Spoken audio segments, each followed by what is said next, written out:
Surprise, she's popped an egg. Hey, look at that. How long's that been there? I've just seen it this morning. I know, I wasn't there yesterday. Well. Cassowaries are really cryptic birds and not much is known about them in the wild or in captivity. So when an egg turns up in a yard, it's a bit of a surprise to say the least. The thing is, our girl lives alone in her yard, and just like with chickens, there's no chance that egg can be fertile unless she's mated. And I know for a fact that hasn't happened. An egg, though, that's a promising sign. We've had the female for 5 years. First egg she's ever laid. I reckon this proud girl is now ready to mate. And how's she? Mate, she's prancing around. She's making herself nice and big. First things first, let's go in and let's find out what she's going to do. I think she's going to be cranky. I think she's going to be cranky too. Settle down. Hey, settle down. Settle down, big girl. And not only are cassowaries arguably the world's most dangerous bird, but they recognise the uniform and they hate us. Every time you enter a cassowary yard, it's potentially dangerous. Their feet and those claws can rip you apart. Hey, settle down. Don't worry about the beak, that might give you a peck, but that's not the dangerous part. So if we can isolate the cassowary and keep it separate from keepers, we do it every time. And I've got a good reason to be wary of these birds. Cassowaries are massive and powerful birds, but that's not the only reason I'm nervous of them. When I was 16, I copped a claw from a cassowary.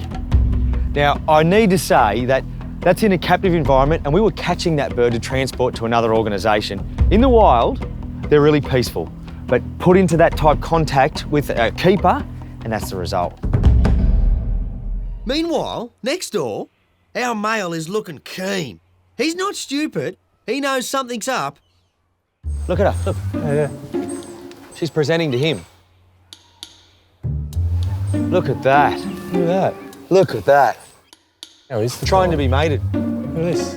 Look, these two cassowaries, male and female, live next to each other, separated by a fence. She's laid an egg, which means she's reproductively active. It's her first egg ever. We need to have a look at that egg, check the yard out, and then let them do their thing. Put them in together, stand back and observe. We have to get in. Of all the animals in the park, she's one of the most dangerous. I mean, we've got venomous snakes and saltwater crocodiles, but you also don't put yourself quite as close to them as you do her. Now, it's controlled, but it's scary. I normally don't mind being in and around the cassowaries. I'll have a shield or a rake, but at the minute, you can feel it's tense. Even though she's standing still, they go from 0 to 100 in a second. And I'm ready to get out that gate.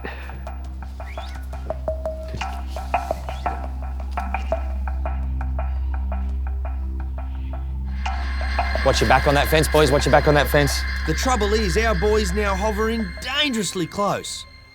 Hey, look at this. Look to the left. Look, 4 eggs. Look at that. So this one's rolled out. We enter the enclosure, walk down to where the egg's laying. Straight away you can see there's another 4 eggs to the left in a nest. Unbelievable, 5 eggs. This egg was out in the open and it's the freshest egg because they come out fluoro green. And as they start to age, they get duller. There's 5 eggs laid 2 days apart from each other. And so this egg's out in the open. Maybe she's laid it there and hasn't rolled it in, or maybe she laid it here and it's rolled out. This clutch of eggs and all that presenting to the male means she's definitely ready to mate. Look at that. She's just done something amazing. She's gone and sat down near the male and she wants him to mate with her. She's soliciting the male to come and mate. We'll get on out and let the male in. Come on, good girl. There's no problem tempting in our male. We just have to Got up. open up the fence. He's in. No hanging about. Hey, he's coming, guys. But here is where the tension really rises.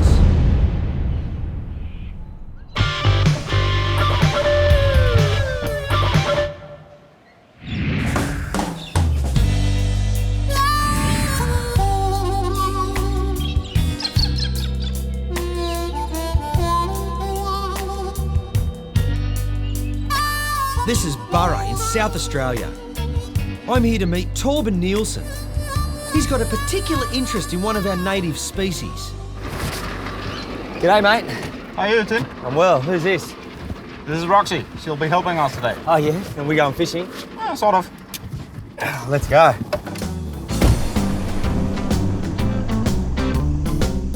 These rolling grassland hills stretch for miles across the middle of South Australia. They've provided farmers with perfect conditions for sheep grazing for nearly 2 centuries. But that's come at a cost.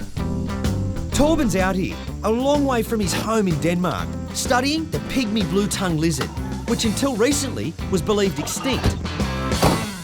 The pygmy blue-tongued skink was discovered and described in 1863, and it was seen regularly up until 1959. But for some decades after that, it disappeared and was presumed extinct. That is, until 1992, when it was rediscovered. 2 biologists were driving along the road out here, and they saw and stopped at a snake. Now, it turns out that snake had been hit by a car. It was a brown snake, and its stomach had popped. And guess what was inside? A pygmy blue-tongued lizard. That prompted a thorough search of the surrounding area. I've been wanting to meet one of these critters for years now. We have all sorts of reptiles at the park, but the pygmy blue-tongue isn't one of them. So today, it's pretty special to me.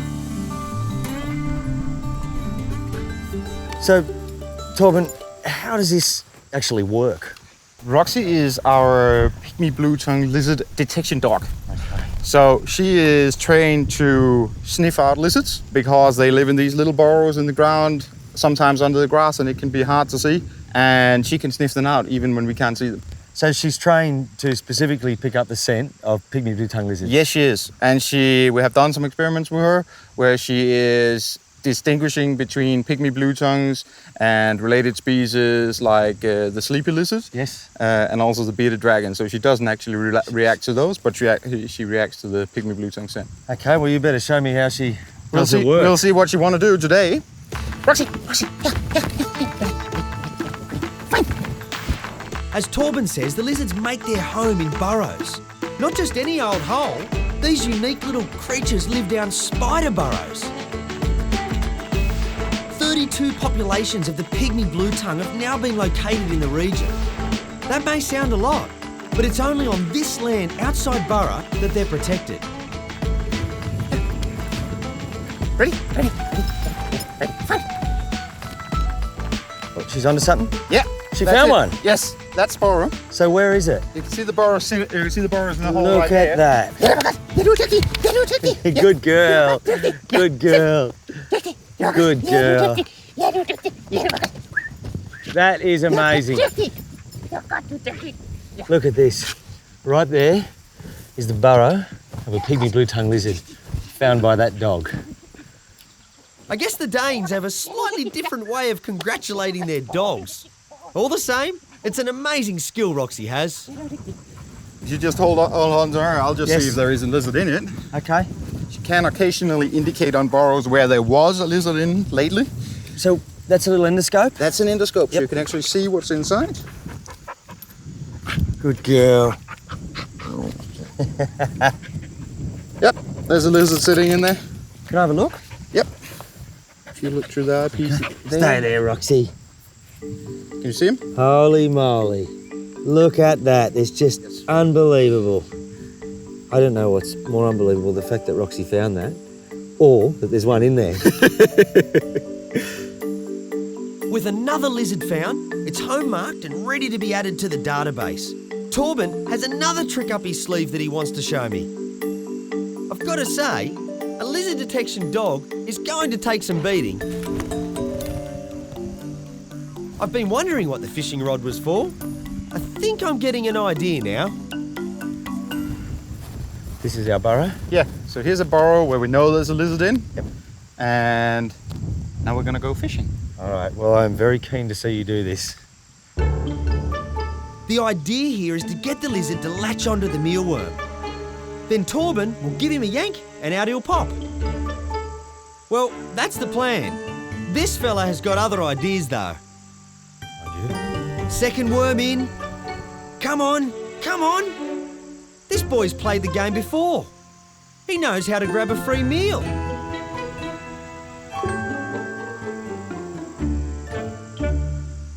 Oh well, let him be.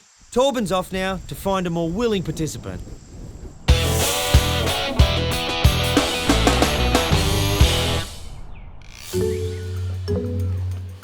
We've got a delicate situation on our hands down at the cassowary enclosure. Our girl has laid some eggs, so we're taking the opportunity to introduce our male. But pairing up cassos is never easy. Keep it there, Mike. Just push him back a bit, mate. Push him back a little bit. That's just watch out. His aggression could go through the roof right now. Okay, that's far enough for us, boys. So let's just hold a line here. Breeding cassowaries in captivity and knowing how to breed cassowaries in captivity is now critical. There are less than 1,000 cassowaries in the wild, and that number is steadily decreasing. If the cassowaries were reliant upon the captive population for their survival, at this point in time, we don't know enough. We're not very good at it, but we're learning. And exercises like this and successful matings mean we know how to do it, and if we need to secure the species in captivity, we can. I need to make sure we're well placed to break up any aggression today. I don't want a repeat of last time. This could still turn into a fight. The signs here are really encouraging, but last time this exact pair introduced, the male got the female into a corner. He's almost half her size, and he just kicked 1, 2, 3, 4. Hey, settle down, you. We had to get in, break it up, separate the cassowaries, and that's terrifying, and then push the male back into a separate yard. Okay, now he's here. Let's back up a bit.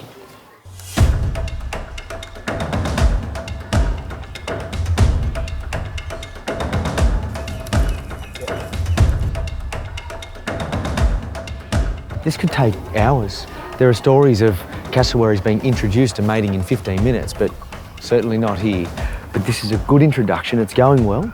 There's nothing more we can do except sit, watch and wait, and we're watching for a fight more so than a mating. The mating's interesting, but if we see a fight, we're in there and we're separated. Here he goes, he's up. Yeah, she's taking him for a walk now. He's picked up the pace now, he's right on her tail. And good signs. Here he comes.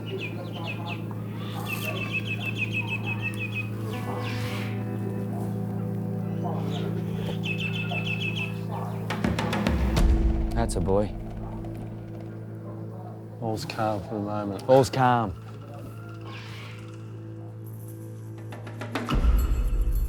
Not a lot's known about cassowaries, and in particular, their mating ritual, but what we do know is that the female solicits the male.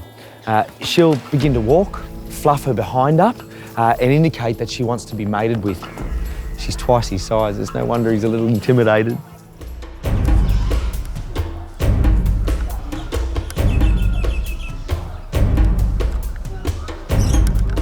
Cassowaries don't get the reputation of being the world's most dangerous bird for no reason. It's serious, they are very, very dangerous, and we've got to be absolutely as careful as we can. This could still go pear-shaped, so essentially, we never relax in this situation. There you go, look at that. We've left them in there, and it's going well. They're both calm, and they're courting.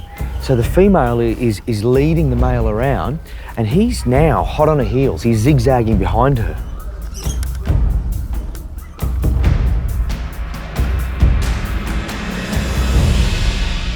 He's gonna do it. And then all of a sudden, the female makes a move. She sits, and it's an open invitation for the male to mate. That's exactly what we're after. They're mating right now. That's the male on top. And the female's just gone and sat down. First time I've ever seen it this close. And a far cry from last time's fight. And it's amazing how such an aggressive bird that we've seen fight previously can be so gentle. I'm so happy with how today went. There was Mike, Nick, Obi and I, and for all of us as keepers, we love our animals. And to see that is something we've never seen before, may not see again.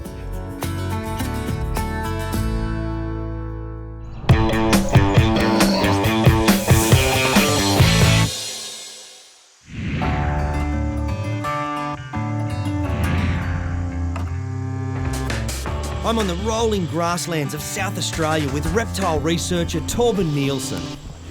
He's come up with a novel way of luring pygmy blue-tongue lizards from their lairs. Straight down the hole for this worm. Not quite sure if anyone is home. Whoop. Well, at least that proves someone is down there. And here it comes. It must be hungry. Straight out of the burrow and into Torben's hand. You got her. I got her. Unbelievable. Well done, mate. Little female. Oh, actually, big female when it comes to these. And can you tell it's a female physically or because of that belly? You can tell she's a female, partly because of the belly, but partly because of the females are a little bit different from the males. Okay. They have a longer body and a smaller head. Yes. Basically, smaller head, smaller tail, smaller feet, Yeah. but a longer body because they need to have babies inside. Okay, and you can see that. She's also carrying babies. She seemed to be carrying babies. You can see there are like there's bumps on the back of her body here, especially when she moves a little bit, and that's actually because most likely because there's something in her. Yeah. Otherwise, she has been feeding on some very big grasshoppers lately, but she should be pregnant. Yes. I got to admit, I'm a little speechless because, you know, things that have been lost, like the night parrot and found, pygmy blue tongues and found. I don't think there's much hope for thylacines, but, you know, it's incredible that something can be lost for so long and found, and here it is now. Yes. Well, it's probably got something to do with no one thought to look inside a spider burrow for these little guys. That's the only place they live, hey? It's the only place they live. They do occasionally go into little cracks in the earth, something like that, temporarily, but spider burrows seem to be their only permanent residence. And tell me, I've heard that they kick the original resident out? Yes. And then move in. What actually happens there? They can find burrows that are empty. There are plenty of burrows around here that are empty, but it does seem that if they find a burrow with a spider in it, then the spider, it's a bad deal for the spider. The spider gets kicked out and in the process often get eaten. Yes. And tell me, they're coming out head first, which means, is there a hole down the bottom or are they backing in? A lot of the burrows have a little extension or a little widening somewhere. These are incredibly flexible. The only thing, you can almost make a knot on them. The only thing that can't flex is the head. So often they go down and they find a place and they turn around. But we also have footage of lizards coming in, moving into a burrow, reversing out, turning around and sticking the tail in and moving in like that. We'll take some measurements of our girl later. But now, it's my turn to grab my first pygmy blue tongue.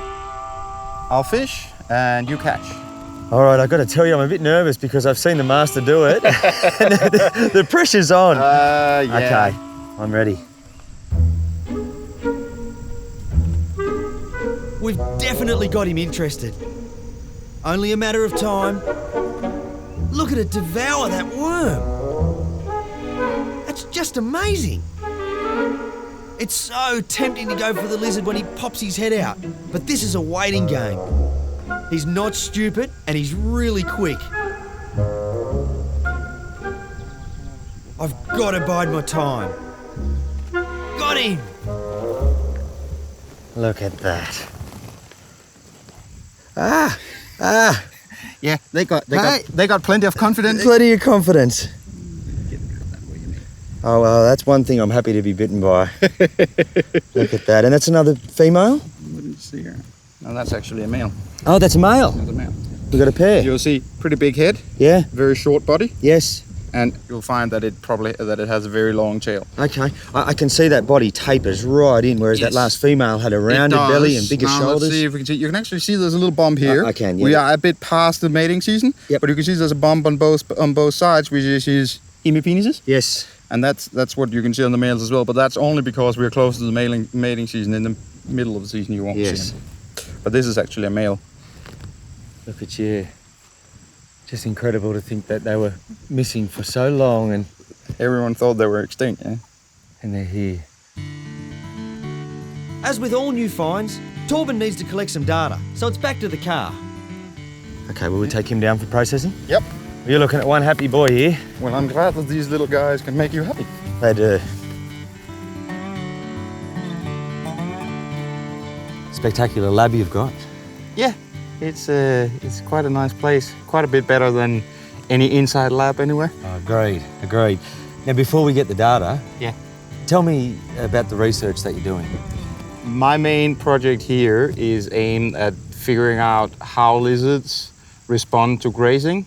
We've had grazing on most of these lands for like over 100 years. Yeah. So clearly the lizards can take some kind of grazing. So what I'm looking at is what's the ideal amount of grazing and how do we make a system so that we can have both sheep and lizards in the same land. I reckon they're in pretty good hands, mate. Shall we get a bit of data now? Let's get a bit of data on these guys. The babies are live-born, and they're little copies of their parents. I say little, they're actually about 4 centimetres, which compared to their mother is pretty big. They don't hang around very long. After a week, maybe 4 at most, they disperse to find their own burrows. Torben reckons with a little bit of help, the future for the pygmy blue tongue is bright. There's likely to be relocations down the line of some populations. But increased awareness amongst landholders with an interest in their conservation means these amazing little creatures will continue to survive in these rolling hills for generations to come. Now all that's left is to make sure this little girl gets home. There's the hole. Right in there, hey? Yep, right in there.